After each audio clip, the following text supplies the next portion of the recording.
Delighted to welcome our first guest today, the one and only Drewe Broughton, who's the fear coach. It's great to see you. How are you, first of all? Good. Super busy, which, they say, doesn't it, that often it takes 10 years to become an overnight success. And I have to say the last year's been a whirlwind for me, Rob. I'm back and forward to America now, coaching across some of the biggest colleges with the student athletes. I'm working at Jaguar Land Rover, trying to affect culture. I'm all over the place. I'm still mentoring a bunch of players, Premier League guys and guys playing in Europe. So it went just from looking after footballers to the last 3-4 years corporate stuff, but now all over the place. And the PFA have just approached me about taking the leadership course I wrote a couple of years ago, and I've done 150 AM Pro licensed coaches through it now on emotional intelligence. They wanted me to write that for them to launch next year. So amazing, mate, to answer that. Blessed and incredibly busy, but very blessed. It's an astonishing story. First of all, I'm absolutely thrilled you're busy. And it's interesting, isn't it, that your football background, what you're coaching, is lending itself into business as well. Absolutely. Look, I think, and I always say it to whoever the success of the business is or isn't, football's the hardest thing in the world. Let's get it clear. There's no public judgment in business. I've never met a CEO who has to go out in front of thousands of people and Twitter feeds hammer him every day for the wrong pitch or the wrong email. So football is tough. And I think a background in that is certainly equips me for going the other way. I'm not sure if all egos are left at the door. I'm not sure it's as easy to come from business into football. Just tell us about your own story. Obviously, you played. I've written how many games down. Hang on, I've written it down somewhere, and I can't. It was an extortionate amount of games throughout the football leagues at various clubs, and then you had, in your own words, you had a breakdown, didn't you, at the end of it? Yeah, I think it was ongoing, to be honest with you. Looking back, Rob, in the work I do, I think it was always a battle. I remember from being a young player, I'm a thinker. I overanalyze everything. I'm hugely fiercely driven. I was kind of a leader type everywhere I went, and so I think the combination of being so self-driven, where I had the mentality of shit or bust. So I'm either in or I'm out, and that's a very pressured place to live because, of course, there's a lot of grey. So I think I was always battling, Rob. As a centre forward, starting a season and not scoring 20 goals, there's no point turning up. I never did that. I averaged probably 28, 29 goals from the age of 8 to 18, all the way up into Norwich's first team at 17, alongside Craig Bellamy, made my debut at Wolves. But that then 12, 13, 14 years of the pro game, all of a sudden I'm averaging 8 goals a season, which I ran down every rabbit warren possible. Nutrition, strength, analysis, just looking for that player that was there, There's a couple of things I picked out on reading. 22 clubs in 17 years, by the way.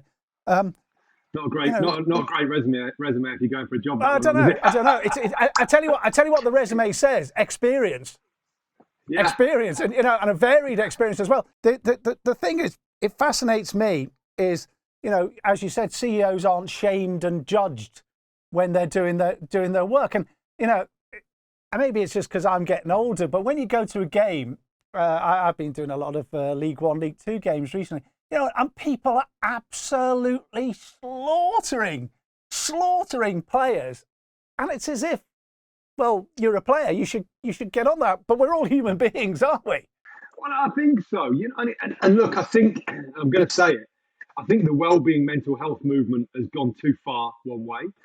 I think I was talking to a championship manager yesterday, who's an old teammate of mine, and we were talking, and he was like, talking about the whole well-being movement, and they're pushing this well-being thing, and it's yoga and coffee mornings. And he said, look, jobs are still on the line here. I said, I'm with you, man. Like, we're trying to figure out the middle ground where we're all in here, and you have to get promoted, and you have to score 25 goals. And by the way, if you don't keep clean sheets, you're getting dropped as well. So let's talk about that. Now, how do we step into the right mental way of being able to cope with that? And I think it's high performance is the middle ground, Rob. I think it's potentially gone too far, whereas this mental health thing is, I understand mental health. I've dealt with it my whole life, but I also understand, there was a moment after Sporting Chance about 8, 9 years ago, I'd done 2 years of solid recovery and therapy, and I'd healed myself, and I'd healed the dad leaving when I was a kid, and I'd healed all the shame and abuse from being a centre forward who was missing chances I'd healed it all. I was in a good place. My life was rebuilding. A business was building. I was out on I bought one of those road bikes. I didn't do the full lycra thing. I can't. I mean, as a target man, you can't start pulling on lycra. But I'm out on the bike. It was 6 a.m. on a Sunday morning, and I came to the junction of the village, and these two guys go past me on the bike. And I remember vividly, it was within 3 seconds, this voice went, "Look at them, fat in their lycra, disgrace, catch them up and eliminate them." And I'm just fiddling around my water bottle. It was like this internal dialogue. And I smiled and I thought, I love that part of me. But I'm also aware today that they're just enjoying their ride. And I'm looking to just go and burn some calories. I'm not looking to hurt anybody or eliminate anybody or dog eat. But that was a pivotal moment because it was like, well, actually, I can be kind and I can be sensitive and I can still own that fierce competitiveness, that looseness. And I think that's what I see in my work is a lot of players lose that looseness. They lose that edginess. You know what I mean? And it becomes too sanitized, too safe, too structured. And now they're searching for that thing. I don't know if that makes sense. The bottom line is we're all individual. You're playing in a team sport. Well, let's stay on football. You're playing in a team sport, but we're all individuals, aren't we? What works for you doesn't work for the right back. It doesn't work, and that goes for fitness, but also mentally as well. Yeah, I think it's just understanding that fear is the common denominator in all of this stuff. I mean, it's amazing. I take people through my course, and they said all of a sudden, it's like you're awakened to all this stuff. I said, of course, because you're now listening. I mean, I just flicked on the World Cup this morning before the Germany game. Roy Keane talked about fear and courage. The most important thing, fear, of course, because he knows. I thought Cristiano Ronaldo, I thought it was fantastic the way he's done what he's done. Absolutely fantastic. And I've championed it to a load of young players and their parents. That look, you've got to look at the best. They leave clues. And what Ronaldo said in his documentary as well was very much, and I say this because it's all related, you won't struggle with mental health when you go, I stand for this. This is who I am. And if you cross me, I'm going to do this. I don't think you're going to suffer. What I did was, you're too aggressive. You give away too many fouls. You do this. You do that. You've always got an answer. You don't get in the box. You need to attack the near post. You need to do that. Well, by 21, who am I under all this? And there was days when I just went, you know what, I'm not listening to anyone. I remember with Mark Robbins, I said he was manager at Rotherham and stop giving away fouls and did it before the game and did it. I ended up getting subbed on an hour. And at half time, he said, you haven't won a header, you haven't put yourself around, and all the staff aren't. And I'm thinking, but I'm confused now, right? I'm in the reserves for 3 weeks, and I think, fuck it, I'm not interested with all these people. I'm just going to go and be me. There was a couple of injuries, get back in the team. You beat both centre halves up, you win every header, you score, you win the game. Outstanding today. That's you. When you do that, we're a good team. I go home confused, thinking, well, you told me 2 weeks ago, don't be aggressive, don't be this, don't be that. So I think it creates fear, it creates doubt, it creates. So a lot of the stuff I'm doing is trying to lead people to themselves. Who are you? What do you stand for? Is there some risk with that? Huge risk. Well, go and do that. Because if you look at the very best in business or sport, they're just taking insane risks all the time. At the end of your career, I mean, you ended up at Sporting Chance, the clinic. I mean, what kind of frame of mind were you in then? What state were you in then? Well, do you know what? It's fascinating, Rob, because, I know Tony and brilliant setting that up, and alcoholism, and now gambling is the biggest addiction that players are going in there for. And I go down there and speak to the players a couple of times a year, the groups of 4 who are in there. And I never forget this, Rob, and this is where it was like, oh, now I really understand it. The head clinician then at the time said, look, this costs about 15 grand a player to come in here that the PFA pay for. It's not, if it's depression or you've got a couple of issues, we just can't sign you off for that. It's too expensive a treatment. And they didn't at the time have what they have today, the network. At the end of the 2-hour assessment, we started on a Sunday, the group of 4, there was 1 spot left. He went to me, looked me in the eye, he said, you're as sick as any heroin addict I've ever met. This was Tony Adams' guy who had a clinic in Hampstead, 30 years psychotherapist. We start on Sunday, it would be a pleasure to have you in. And I drove home. And that never, I was driving home thinking, heroin addict. I had a bit of a sex addiction. I was sleeping around a bit, too much porn, too much. There was loads of issues. I was acting out my feelings the same way as an alcoholic drinks, and there was no doubt about that. But that line never left me. Really coming through all that now, into the 11 years on, I was emotionally bankrupt. That was a term that's never left me. I was emotionally bankrupt, Rob, because in the game I wasn't allowed to have emotions. You can't feel. I can't say, look, I'm scared. I'm scared I haven't scored in 4 games. What if I don't score? I'm scared that someone's going to replace me in the team. I'm scared of getting injured. I'm in League One and League Two. I've got a year contract. I'm scared of that coming to an end. I'm scared that my body hurts. I've had a couple of hip operations. It's hurting. Another painkiller. So I don't. There was just no space really. Has it changed today? Not the players I speak to. There's no player still today who's going to knock on the manager's door and say, "Look, boss, I've got a little bit of fear here. I'm struggling. I'm doubting myself." And you're not going to do it. You're just not going to do it. It's fascinating listening to you already. Tell me about the fear, coach. Just can you quantify what that is? What you're headlined as the fear coach. What are you saying to? It's not just footballers. You work with tennis players. You work with golfers. You work with teams. You're working with individuals. Business. What is it? Can you put it in a nutshell? What the message is? Absolutely, Rob. Well, like I said, 11 years of doing this. I was a high performance coach at the start. Okay, high performance coach. I'm working with people trying to get them performing better. About 2 years ago, we were looking at some branding stuff. I never knew the word, and a friend of mine said, "Look, you should do some stuff, Drew. It's really powerful what you're doing, but you don't stand out. High performance coach is boring. What do you do?" I said, "Whoa, fear." And he said, "Wow, what do you mean?" I said, "That's all I deal with all day long is fear. Fear of failure, fear of falling short, fear of not fulfilling my potential." And a lot of these people are already successful. Some are on the way up, of course. Some are already successful. Waking up every day, is this the day I go under? Is this the day I lose it? Am I good enough? So I think it became clear that, well, I'm just going to go this way. And it was scary, Rob, because, it all sounded a bit businessy to me. I'm a coach, but a bit American. But you know what? It's been a brilliant thing, because I think what it's done is gone, okay, it's made me have clarity in my message when I'm coaching or whether I'm speaking. And I deal with fear, harnessing fear, understanding it, using it. People go, I've had coaches on Zooms go, "But we need fear." And I'm like, yeah, but you need to know how to use it. Otherwise it's going to destroy you. What kind of reaction do you get from individuals? And do they say, "Look, I need you now"? Do they ring you at sort of in the middle of the night, go, "Listen, I need to speak to you"? No. What became obvious, younger players will message me on Instagram. That was clear early on.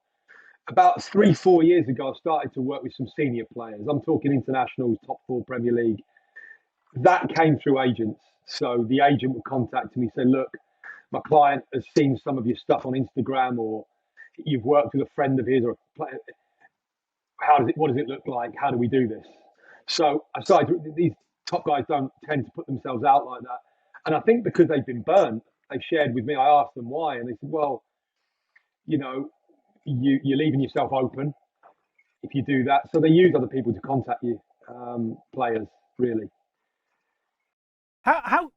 I mean, the one thing I guess I'm thinking back to, say, when you finished playing, to what you've got now is somebody like poor Harry Maguire, who, I hope Harry isn't on Twitter or Instagram or whatever, because social media is a wonderful tool, but it can also be a very, very corruptive and destructive medium as well. What are players and individuals saying to you about that?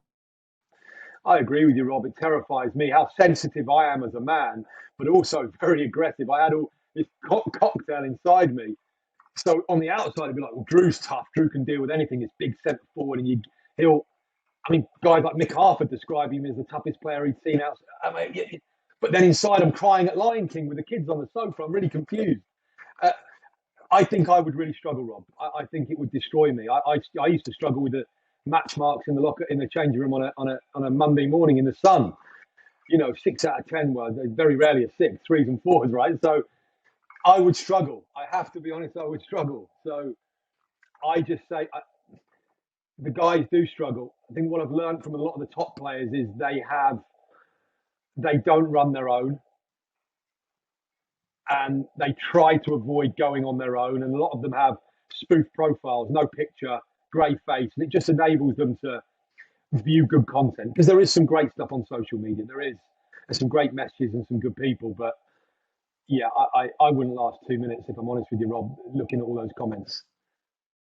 How much does it take out of you giving yourself? Because that's essentially what you're doing, isn't it? You're helping other people. Is there anybody to help you, or is that a draining experience or rewarding? I'm guessing it's a rewarding experience. It's completely both. I mean, there is times where I'm absolutely gone. I mean, I finished in London yesterday and I'd coached for 5.5 hours, so 50-minute sessions, about 6 or 7, and had a meeting in the morning. And then I took 2 calls with players afterwards. And I remember just sitting down by the Thames. I was due to get on the train about 8:30. I sat there till 9:30 and just sat. And it was drizzling, and I just let the rain hit me a little bit and just let go of it all, and then got on the train and went home, because yeah, it is. But I also do feel like this is exactly what I should be doing. And I look back on my career and think, well, why did I experience, like you say, everything? Administration, relegations, promotions, signed by people like Paul Ince at Milton Keynes, who are looking at me in the eye, someone who's played at the highest level and looking at me going, you're a top player. Like, what are you doing at this level? And, and now you put it together and you go, I did have this great mentality, but I couldn't just switch my emotions and feelings off, Rob. I didn't know how to do it. And the times I did, I was really good. I just numbed out, respected nobody, listened to nobody, drank a little bit, slept around, cheated on my girlfriends, no respect. I generally play well, but I always had this moral compass going to me. This isn't how your mum brought you up. This isn't who you are, right? And so, but to go back to it, yeah, it is draining, but look, I think every job's draining. I'm very blessed that I get paid money to do what I love, Rob. I absolutely love coaching. I love it. Tell me, I mean, I know it must be difficult, but day to day, you said to me when we spoke on the phone, you've been in America. You go on, tell us a few of the things that have, like, you've sort of sat there and gone, I can't believe it's me doing this here. Yeah, my standard week at the moment, although in January it's looking different. I work at 2 businesses weekly, so Tuesday and Thursday, typically midday to 6 o'clock in London. So owners, senior management team might sit in on that meeting, take notes, and go, don't like what he said. He's full of fear. Let me spend some time with him. Sales teams. So I'm in the office, company coach, two afternoons a week. Monday nights for 7 months a year, I run my leadership course, which is global for football coaches and leaders. It's diversity. Just finished that. That's 8 weeks. It's 3 hours on a Monday night, and I prep that in the afternoon. Around that, I work with players. So when the World Cup's not on now, which I'm not working with any English lads, one of the Welsh lads, but I'm working with the American assistant coach, Anthony Hudson, who's become a good friend, and helped him a little bit, because coaches go through the ringer as well. So just around that structure in the middle of the week, it's all really diverse. And then the college stuff in America happened earlier this year. So then I've been out there 3 times this year. Got to sit with Wayne Rooney at Washington, at DC, and had a day with him when I was last out. And that was an interesting experience for me. He was everything I expected him to be, a warrior and a top player. And it'd be interesting to see how he coaches, which for me will be on how he can understand himself and that incredible fire that he's got. So yeah, it's a complete diverse mix. A couple of golfers who are just finishing the season. Tell me about, because there's the team, there's an individual within the team. I mean, a lot of golfers, a lot of tennis players, they all have sort of sports psychologist mentors, don't they?